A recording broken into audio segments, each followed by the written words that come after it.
എൻ്റെ പേര് ദീപ. ഞാൻ ജോലി ചെയ്യുന്ന ബാറിൻ. ഞാൻ അവിടെ ടീച്ചറാണ്. ഇപ്പം എൻ്റെ അവധിക്ക് വന്നതാണ്. ഞാൻ പല പ്രാവശ്യം അവധിക്ക് വന്നിട്ടും നാട്ടിൽ വെച്ച് എനിക്ക് ഡെൻ്റൽ ആയിട്ടുള്ള കുഴപ്പങ്ങൾ റെഡിയാക്കാൻ പറ്റിയിട്ടില്ല. ബിക്കോസ് ഭയങ്കര ടൈം കൺസ്യൂമിങ് ആണ് ആ പ്രോസസ്സ്. ഇതൊക്കെ എന്തുവാ പറയുന്നത്, ഈ റൂട്ട് കനാലൊക്കെ. അപ്പോഴാണ് ഞാൻ നാട്ടിൽ വന്നപ്പോൾ എൻ്റെ അമ്മ ഒരു ആഡ് പേപ്പറിൻ്റെ കൂടെ വന്ന് കാണിച്ച്, ഇവിടെ 24 അതായത് 1 ഡേ കൊണ്ട് ഇത് റൂട്ട് കനാൽ ഫിക്സ് ആക്കും. അങ്ങനെയാണ് ഞാൻ ഇവിടെ വരുന്നത്. വന്നപ്പോൾ എനിക്ക് വളരെ ഇഷ്ടപ്പെട്ട ഒരു അന്തരീക്ഷമായിരുന്നു ഇവിടെ. എല്ലാം നല്ല സോഫ്റ്റ് ഡീലിങ്സ്, ഒട്ടും ഹാർഷല്ല കാര്യങ്ങൾ, ഒട്ടും റൂഡല്ല. സാധാരണ ഞാൻ ഡെൻറ്റിസ്റ്റിൻ്റെ അടുത്ത് പോയിട്ട് പേടിച്ച് വരച്ചാണ് വീട്ടിലോട്ട് പോകാറ്. പിന്നെ ഞാൻ പോകാറേ ഇല്ല.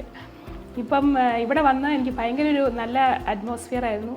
ഡോക്ടേഴ്സ് എല്ലാം നല്ല സോഫ്റ്റ് ആയിട്ടുള്ള ഡീലിങ്സും കാര്യങ്ങളെല്ലാം പറയുന്ന ഡേറ്റിൽ തന്നെ കാര്യങ്ങൾ നടക്കുന്നു. അതാണ് മെയിൻ. ചിലപ്പോൾ ഞാൻ ഡെൻറ്റിസ്റ്റിൻ്റെ അടുത്ത് പോയിട്ട് അന്ന് അവർ പറയുന്ന കാര്യങ്ങൾ അന്ന് നടക്കാറില്ല, മാറിപ്പോകാറുണ്ട്. പക്ഷേ ഇവിടെ എല്ലാ കാര്യങ്ങളും അപ്ഡേറ്റ് ആയിട്ട് നടക്കുന്നു, കാര്യങ്ങൾ ഫാസ്റ്റായിട്ട് നടക്കുന്നു. ഗൾഫുകാർക്ക് വളരെ സൗകര്യമായിട്ടൊരു ഹോസ്പിറ്റലാണ്. നമുക്ക് സമയമില്ലല്ലോ, നമുക്ക് ഹോളിഡേയ്സ് ഇല്ലല്ലോ. നമുക്ക് ചുരുങ്ങിയ കാര്യം കൊണ്ട് നമ്മുടെ കാര്യങ്ങൾ നടക്കണം, ചുരുങ്ങിയ സമയം കൊണ്ട്. അതിന് ഏറ്റവും നല്ലൊരു ഹോസ്പിറ്റലായിട്ട് എനിക്കിത് തോന്നി.